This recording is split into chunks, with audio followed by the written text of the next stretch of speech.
Well, the U.S. president is publicly backing his defense secretary following reports by NPR that the White House is looking to replace him. Pete Hegseth is under pressure after reportedly sharing classified information about airstrikes on Yemen with his wife, brother, and lawyer. Mr. Hegseth has denied any wrongdoing. So let's get more on this with Jared Mondschein, Director of Research at the U.S. Studies Center. Jared, good to have you with us this evening. Now, given these new claims of classified leaks, is it a matter of time before Donald Trump tells Pete Hegseth you're fired? Yeah, I think that's the question everyone is asking. Let's not forget in his first term just how much turmoil there was and how much turnover there was.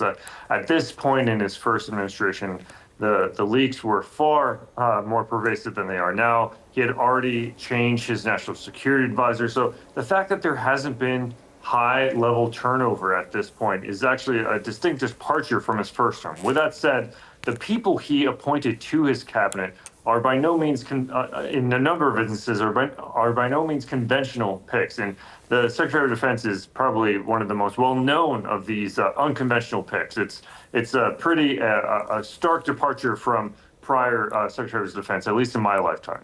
So this controversy is also happening at a time when many of Hegseth's advisors in the Pentagon have either quit or were given their marching orders. One of them described this as a full-blown meltdown in the Pentagon. Might that be the case from your assessment? Yeah, I think in this instance, what's important to note is that these are not the people who have left or resigned or been fired are not prior holdovers from the Biden administration. These are Pete Hegseth's own friends and former colleagues from his prior employment locations, whether it be in a small nonprofit or folks that he worked with in his prior news engagements. He is someone who brought his own team to the Pentagon, one of the largest and most complex organizations in the world. And he is now firing or seeing a number of them resign. And one spokesperson even wrote an entire op-ed in Politico calling for him to resign, which is, in my lifetime, again, unprecedented.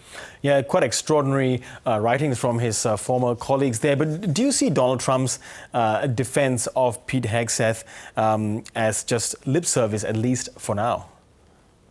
Well, every day is a new day in the Trump administration, and I don't think there's a sort of a long-term strategy for what sort of crosses the threshold for what leads to someone being asked to resign or fired.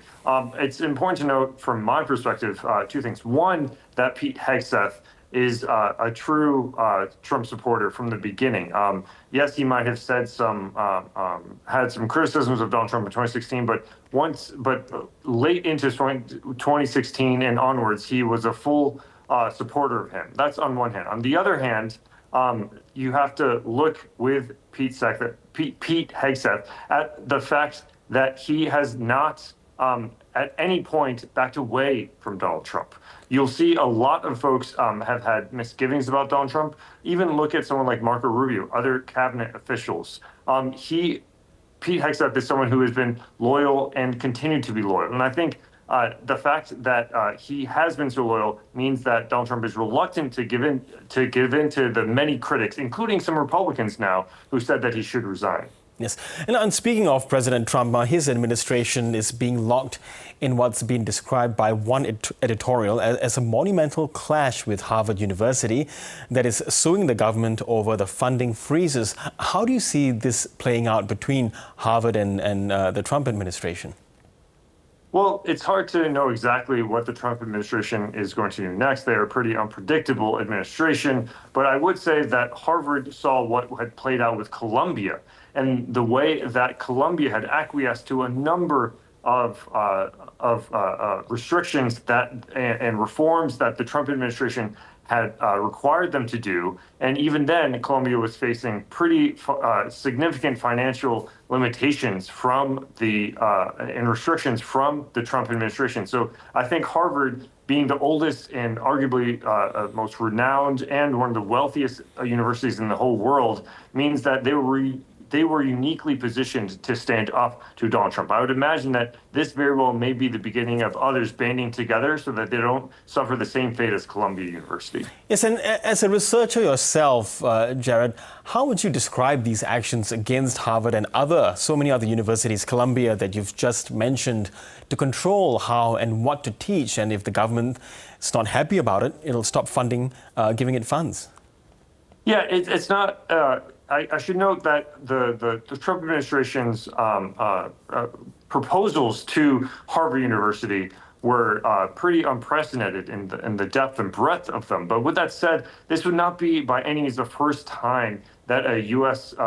Administration tried to enforce some choices on the universities. The federal government's role in American universities is pretty sizable. They can, if they want, carry a lot of weight and make major decisions, and they have in both Democratic and Republican administrations beforehand. So the fact that the U.S. administration is trying to change the behavior of universities is not new, but perhaps the depth and breadth of what the Trump administration was trying to do is unprecedented in modern history.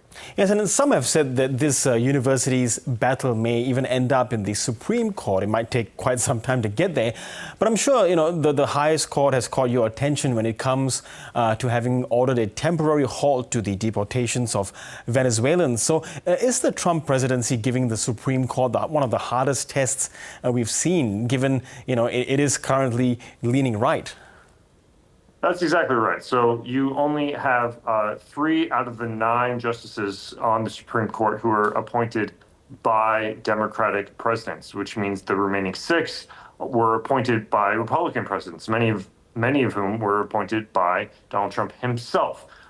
With that said, I think what's important about this moment is the fact that Congress itself is a co-equal branch of government along with the executive branch and the judiciary. But Congress itself is the branch, in my view, that has not been pushing back against Donald Trump. And as a result, that has left the other co-equal branch, the judiciary, to do much of the heavy lifting. When there is anything that is controversial, anything that may go against norms, conventions, or laws, usually you could see some congressional pushback, especially in areas where the Congress traditionally has more opportunity to push back. But in this instance, you're seeing the judiciary, even a conservative judiciary and a conservative majority Supreme Court pushing back. And so this is just, again, a symptom of Congress not doing much to push back against the executive branch. Okay, Jared Mondschein from the U.S. Study Center, thanks very much again for your analysis. My pleasure.